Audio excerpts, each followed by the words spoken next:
Le couple. Comment gérer sans tension? Bonsoir à tous et bienvenue au micro de Nanel. Notre mission de ce soir est basée sur un débat concernant les finances dans le couple. Comme vous le constatez, je ne suis pas seule aujourd'hui, je suis accompagnée par ces deux charmantes dames. Il s'agit de Madame Colette Maty. Bonsoir Madame Colette. Bonsoir Madame Nana. Oui, et aussi nous avons Madame Sandrine Kou. Bonsoir Madame Sandrine. Bonsoir Madame Nana. Vous êtes toutes les deux mariées. Est-ce que ça va bien? Oui, ça va très bien, merci. Et toi? Oh, ça va bien, surtout que c'est vendredi, hein, donc on est dans la joie. C'est la fin de semaine est déjà là. Hein. Oh, merci d'avoir accepté mon invitation. Merci beaucoup. Je vous en prie, madame. D'accord, comme j'ai annoncé tout à l'heure, nous allons parler des finances dans le couple. Selon vous, qui doit gérer l'argent dans le couple? Je peux commencer, moi. Oui, il n'y a pas de problème, madame Colette. Ok, merci beaucoup pour la parole. Moi, j'ai dit toujours, dans l'église, normalement, il faut préparer les fiançailles. Dans les fiançailles, d'abord, on va parler de tout et de rien. Parce que je vois, il y a des gens qui font des mascarades durant leurs fiançailles. Normalement, nous, en tant que chrétiens, si tu es fiancé, il faut que tu parles et tout. Parce que les sujets que Madame Nana vient d'aborder, c'est un sujet très, très délicat dans les couples. Nous voyons comme nous sommes ici en Occident comme au Canada, je peux dire, il y a deux fois, nous ne nous rendons pas compte. On s'est marié avec les gens qui n'ont pas la même culture avec toi, qui n'ont même pas le même pays, je peux dire, même mentalité, ça peut créer un problème. Donc, pendant les fiançailles, moi, je me dis toujours, parlez-en. Asseyez-vous, parlez des problèmes de l'argent, qui va gérer l'argent dans la maison. Ce n'est pas un problème, une femme peut gérer l'argent. Ce n'est pas un problème, un homme peut gérer l'argent, il n'y a pas de problème. Maintenant, tu vas voir ta faiblesse, toi, en tant qu'humain. Si tu es une femme, ta faiblesse devant l'argent. Est-ce que moi, je dépense beaucoup d'argent ou pas? Est-ce que l'homme, toi, tu dépenses beaucoup d'argent ou pas? Si toi, tu te dis que moi, je dépense beaucoup d'argent, je préfère mieux mon mari puisse gérer son argent et gérer l'argent dans les couples. Je pense que c'est mieux. Et puis, dans les fiançailles, mettez-vous, parlez-en. Moi, je me dis toujours, moi, je prépare les couples, je leur dis, il faut parler-en. Qui va gérer l'argent? Parce qu'on voit beaucoup de choses ici dans ces pays. Il y a le mariage qui se casse à cause de l'ignorance de l'argent. Si tu ne gères pas l'argent très bien, tu vas faire les fiascos dans les mariages. Alors, tu n'as même pas besoin de te divorcer dans les mariages, mais tu vas te retrouver que tu t'es divorcé à cause des cirques. Donc, alors, il faudra parler. Moi, dans mon couple, je peux donner mon exemple dans mon couple. Mon mari dépense, moi aussi je dépense. Mais je me vois que moi, je dépense moins par rapport à mon mari. Alors, maintenant, on a dû décider que mon mari puisse amener l'argent pour que je puisse gérer dans la maison. Parce qu'on a beaucoup de choses à gérer. On a dit, on va acheter ça, on va acheter des maisons, on a tellement de projets dans la maison. Alors, on a mis l'argent ensemble, mais quand gérer l'argent, donc on gère nous deux. Il n'y a pas un problème, ça n'a pas créé un problème parce qu'on avait parlé de le début de notre fiançaille. Ça n'a pas créé un problème. Si même, je peux dire, si moi j'amène beaucoup d'argent, lui amène moins, ça ne sera pas un problème dans notre couple. Parce que c'est notre couple. C'est notre couple. On a dit, ok, même si tu amènes beaucoup, ça peut arriver que moi je n'ai pas de travail. Je n'ai pas de travail, mon mari qui amène l'argent. Qu'est-ce que je peux dire? Je peux toutefois gérer parce qu'il sait que c'est moi qui gère l'argent dans le couple. Donc c'est moi qui gère. Même si aujourd'hui que mon mari qui n'a pas de travail, mais moi j'ai le travail. Donc c'est moi qui va commencer toujours à gérer l'argent. Mais je ne vais pas minimiser mon mari parce qu'il n'a pas d'argent. Non, non. En tant que chrétien, nous d'abord nous allons parler sur les chrétiens. Mais les gens qui ne sont pas chrétiens, ils savent aussi gérer leur argent. Ils savent gérer l'argent dans les couples. Ce n'est pas dit que c'est moi, les chrétiens qui savent. Non, pas nécessairement.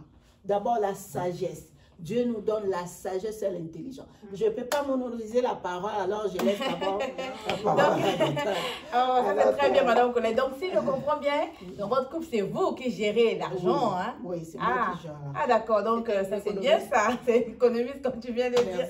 Ah, mais c'est très bien ça. Alors, c'est vous, Madame Sandrine, qu'en pensez-vous qui doit gérer l'argent dans le couple? Je suis tout à fait d'accord avec le point de vue de Madame Colette. Je vais aussi renchérir, comme elle a dit. Moi, je vais vous donner mon avis sur le plan spirituel, aussi sur le plan chrétien, parce que je suis une chrétienne, mais ça peut concerner aussi tout le monde, même n'étant pas chrétien. Selon l'ordre divin, Dieu a établi l'homme comme le chef des familles. Comme le chef des familles. Donc, c'est lui qui doit gérer toutes choses dans la maison, que ce soit la famille, que ce soit les finances.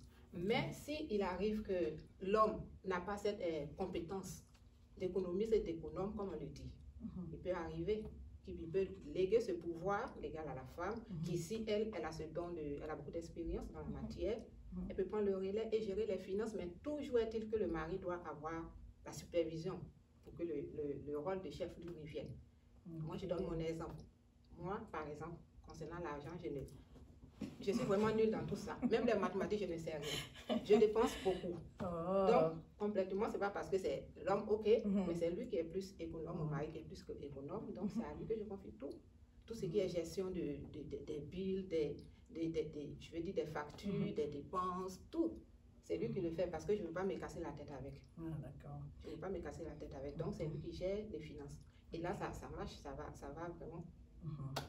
Ah, ça c'est très bien. Donc, si je comprends, dans le cas de Madame Sandrine... Moi, c'est celui qui est... Je te coupe pas la parole, c'est celui qui est économe qui doit gérer. Et il faut avoir l'humilité de reconnaître que ta faiblesse, parce que comme moi, je ne peux pas garder de l'argent. Je ne peux même pas garder de l'argent.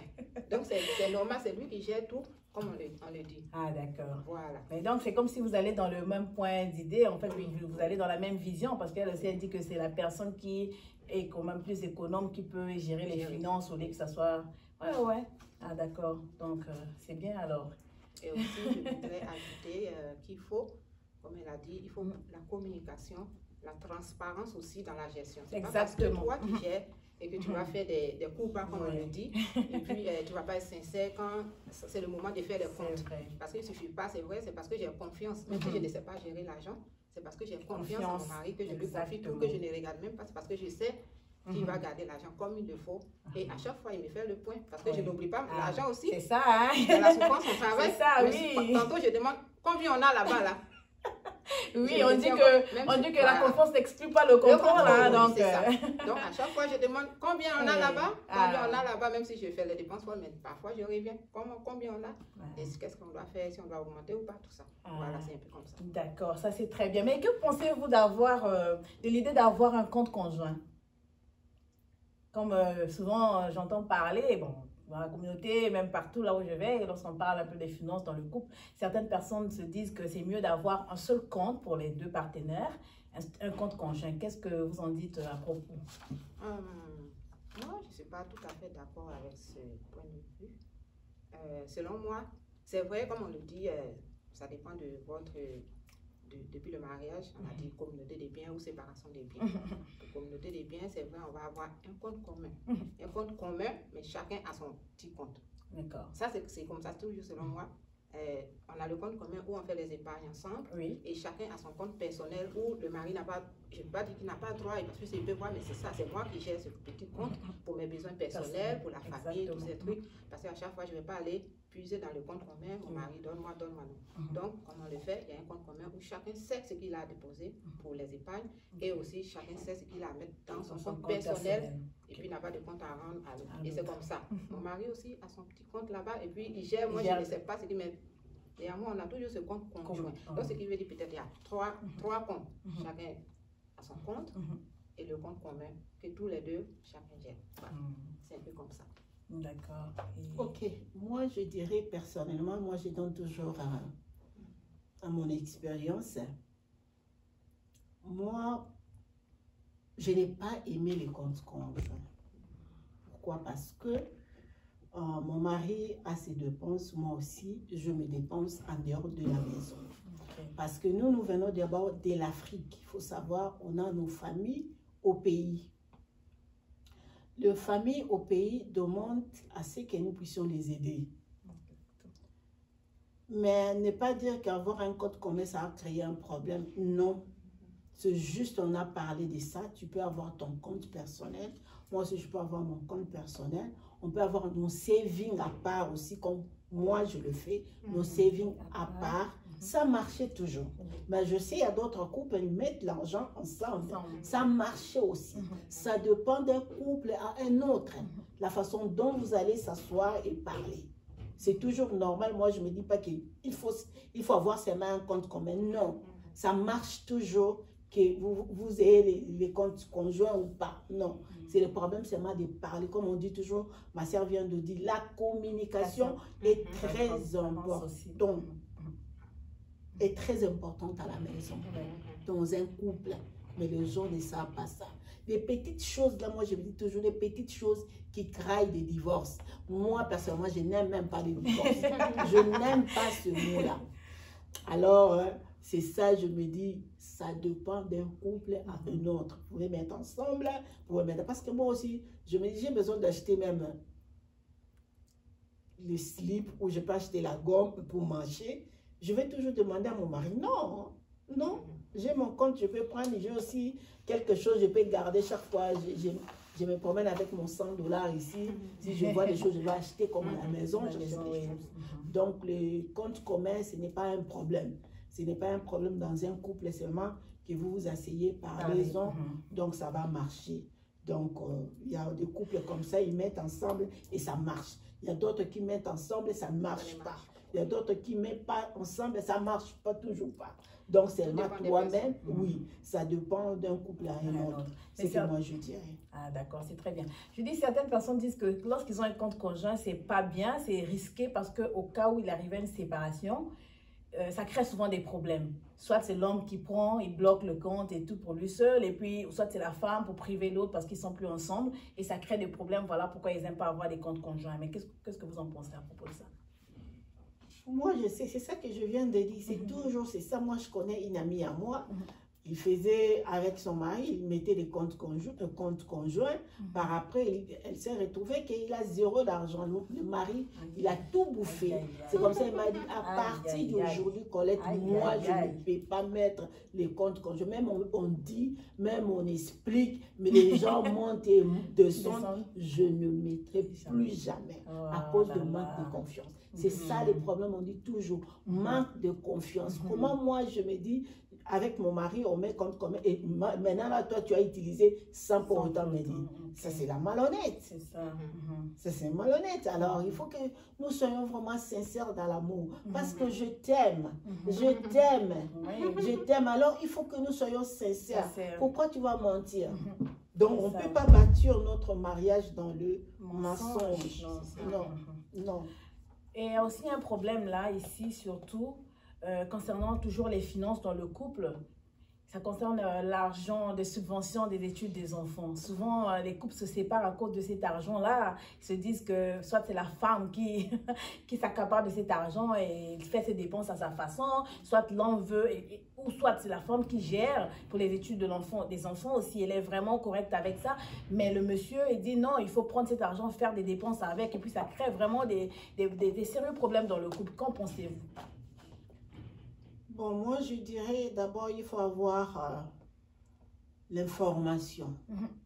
Parce que dans ces pays, nous venons, moi, je me dis toujours, je suis africaine, voilà pourquoi je dis toujours. Au pays, on ne donne pas l'argent de subvention des enfants, on ne donne pas. Mais ici, on a eu la chance d'avoir cet argent-là. On a dit cet argent, c'est pour aider nos enfants pour payer leurs études à l'université. C'est ça qu'on nous a dit.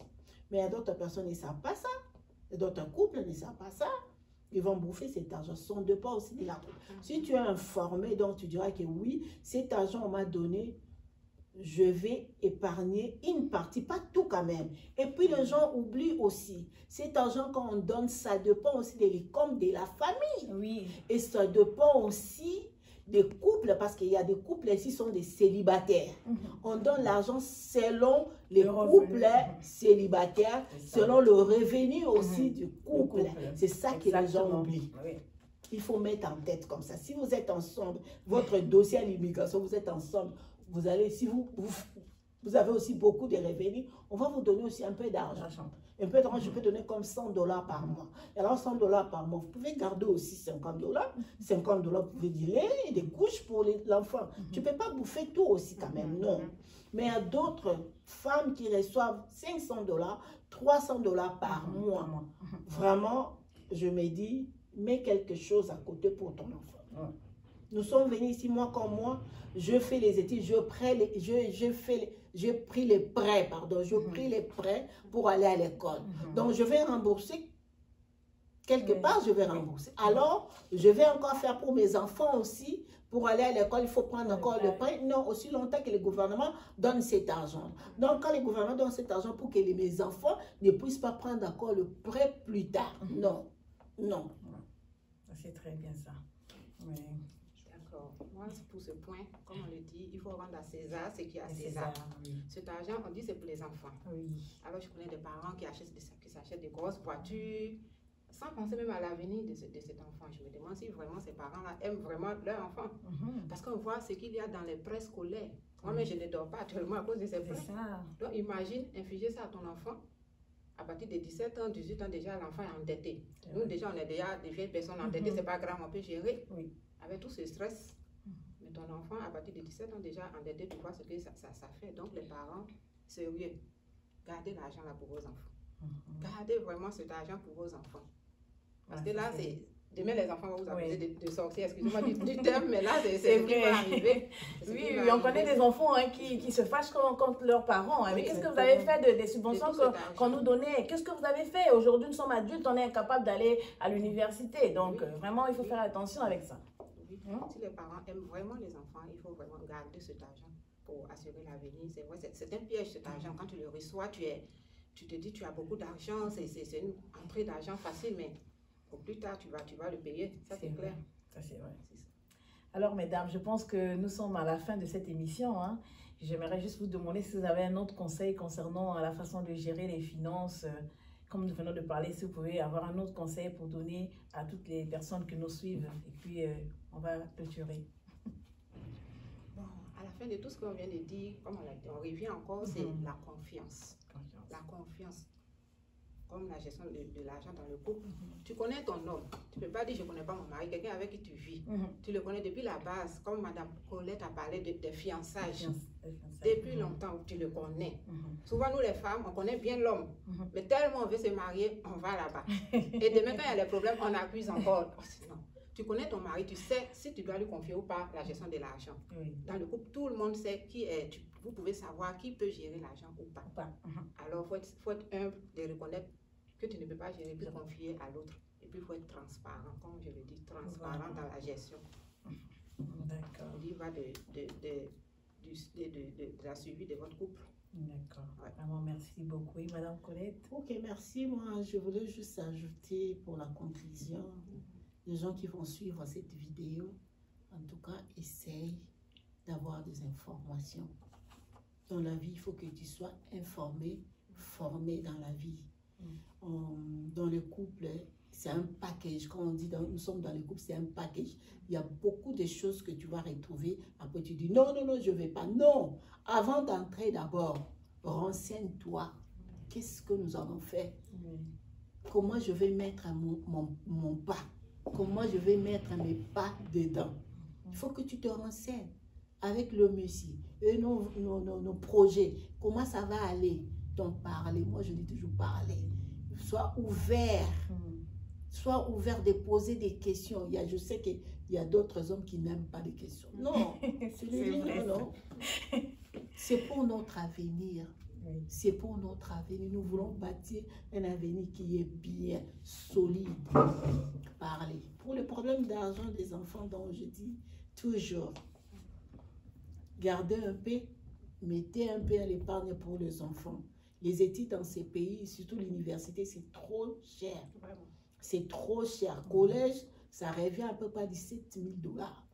Nous, est-ce que nous gardons l'argent pour payer les frais comme ça, free? Non. 17 000 $, je dis collège. L'université, ça marche à peu près à 40 000 $. Donc, toi-même, en tant que parent, raisonne très bien de revoir tout ça, ça va t'aider. D'accord, merci beaucoup Madame Colette. C'est ici que nous mettons un terme à cette émission. J'espère que vous avez bien suivi. On a parlé de la communication, la transparence et la confiance pour que les finances ne soient pas un problème dans notre couple. Merci, c'était au micro de Nanel avec Nanel, chez Team Nanel Officiel. Chez nous, tout le monde est important. Donnez vos avis et puis ne manquez pas de nous laisser des beaux pouces. Nous remercions également Madame Nathalie Kabouya qui est derrière la caméra. Merci beaucoup et on se revoit à la prochaine. Merci.